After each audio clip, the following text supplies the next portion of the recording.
for today's video and mini vlog. Adobo na papilotin sa 200 persons dapat mahalang at masarap.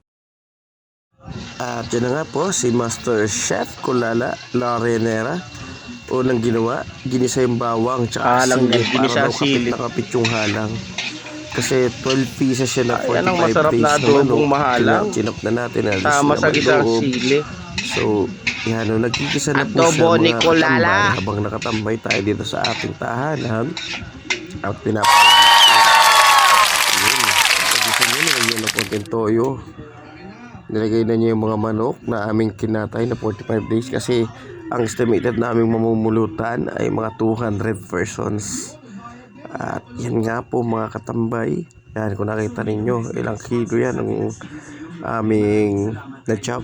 At yan nga po mga katambay, talaga naman sana magustuhan ng mga mamumulutan, ng mga manginginom ang aming inihandang adobo.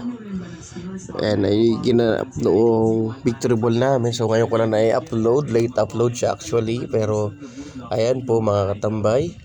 At si Kulala aming pinaluto. Kasi isa yan sa batikang magluluto dito sa aming lugar. Sa aming barangay. Lalo na pag mga maraming mga lutuin. Isa yan sa mga kinukuha. A few moments later. At yan na nga po. No, medyo malambot na yung manok. Nilagay na rin po niya yung mga patatas naming hiniwa.